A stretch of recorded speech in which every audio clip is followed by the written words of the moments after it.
Hey, what's up everybody? William I. Robinson here. Now that you got a DEXA scan, what's next? In this next video, I'm going to be going over the main DEXA report and the metrics that it has on there. Alrighty, so now that you've gotten your DEXA scan, we have this report here, and we're going to go over the numbers. And so at the bottom of the report, so right here, as you can see, it's color coded here, red, lean mass, white bone, yellow fat.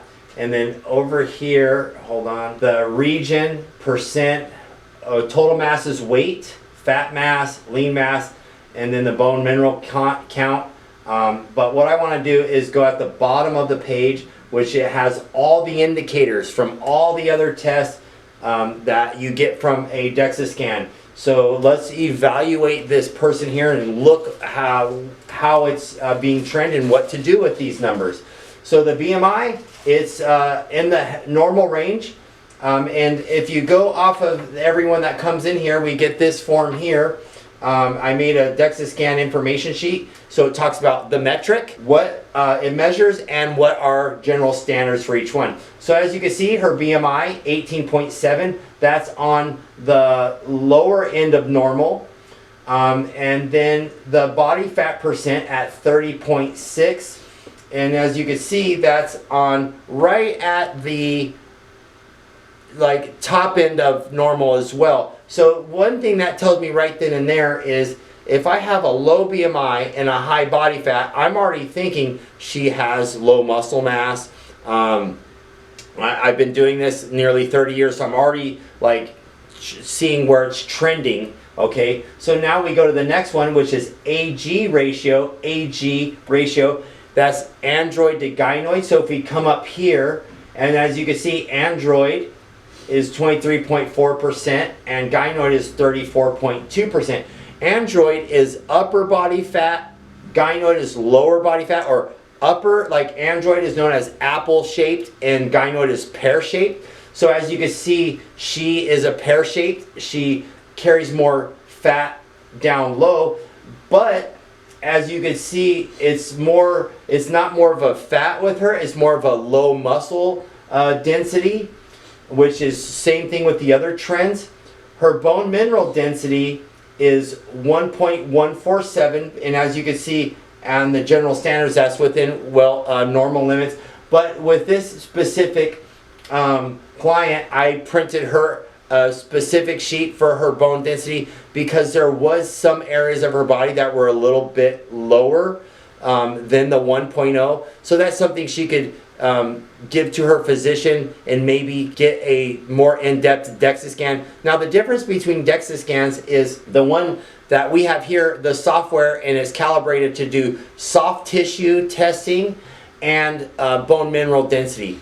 Whereas the other DEXA machines, they're set up to do very deep testing, high levels of radiation, whereas these is so low radiation, we don't have to have lead walls or wear aprons. So it's a whole different, so if you go to get a bone scan at the radiologist because your doctor ordered one, you're not going to be getting all these other metrics. That's why what we do here at Body Fat Clinic is so unique and why it's so trendy, because you get so much information.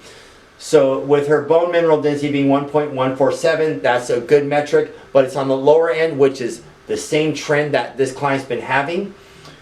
Then you can see her RSMI, that's your relative skeletal muscle index. So based off of her muscle skeletal structure, her height, she has a lower muscle mass, which is exactly what I was seeing with the other metrics, and which is a 5.0, which is low. And then her VAT here, that's her visceral adipose tissue. It's very good. It's 0.4. I like that. It says anywhere from 1 to 2, under 1 pound low, but most people that are very healthy, very active, they have under 1 pound. I think that's very healthy. And then her RMR, that's her resting metabolic rate, is 1,182, which is low, which corresponds with everything else that this young lady is going through. So what it shows here for me is she's active, she eats good, she's just been not eating enough, and her workout program is not complete. So I could tell in this by reading her data that she needs strength training routine, which was really what was a coincidence because she just started incorporating, she was doing like yoga, Pilates, and trust me, you look at the girl, she looks very healthy, very beautiful young lady, but you could tell lower muscle mass. And then doing those types of routines, you don't get enough strenuous activity. I think our bodies are meant to move and they need to have stress, and you're not going to get enough doing just pure yoga or Pilates to give the bone density that you need, to give your bones the stress, to give it the stimuli that you need. So she started incorporating weight training on top of her yoga and Pilates 2 days a week, which I think is a great place to start. And then I would just have her come back in 2 to 3 months after she increased her meal plan. But that's what we're going to do here. We're going to actually put all this data into Grok, and we're going to make a healthy meal plan for her and see where that heads up. But before we go, what I like to do also is I like to look up here and look at the symmetry of the body and to make sure there's nothing too asymmetrical. So right here we look at the right arm, left arm, everything looks good, very symmetrical, almost perfect. Look at the legs, right, left, same thing, very symmetrical, very good. If you have a lot of asymmetry, there's certain things you could do. Work single leg, instead of work both legs. But you want to hit those fibers differently. You want to hit it with balance. You want to hit it with strength. You want to hit it with agility, flexibility, and cardio on each leg. So what that means is stand on one leg, work your balance. Do one-legged exercise where you work your balance, like a single-legged deadlift, where you're not only challenging the strength, but you're challenging your balance, which is also known as proprioception.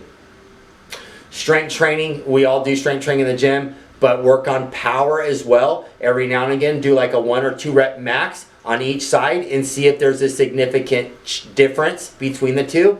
And then do a cardio type strength training with each body. Whereas you're going to see if you could do something like, pick one challenging weight, something you can do like 30 or 50 times, and just see how much you could do it on each side and see if there's a big difference there as well. And then try an agility calisthenic movement to see if one side acts and operates different than the other. And if you'll be able, if there's a big difference through those, you'll be able to see something. And if it's not, then continue training individual focus, and don't do more on the side that's stronger.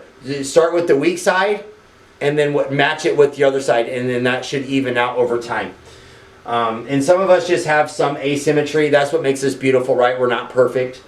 So that's the scan. That's going over the scan. So now what we're going to do next is I'm going to take all these numbers here at the bottom, and let's go ahead and see if we can copy and paste this. Well, it's not letting me copy and paste it. So what we're going to do is we're going to go to Grok AI, and then we will plug that information in. All right, guys, we'll see you over there. All right, wrapping things up, as you can see, we went over that DEXA scan, and I went over the metrics on what each one stands for that client. And I'll tell you, I love having the DEXA. I've been in the industry almost 30 years, and there is nothing as accurate. And I do bod pod scans, I've done fat calipers, and the metrics that it gives us, the insight, I mean, it gives a good baseline. It lets us know exactly what the person's needs and the follow-up. So I hope you guys got a better understanding of each metric, but I always like to extend my help. If you have any questions, you want a more in-depth breakdown, please feel free to message me. But thank you guys so much. I hope you enjoyed that as much as I did making it, and we'll see you on the next clip.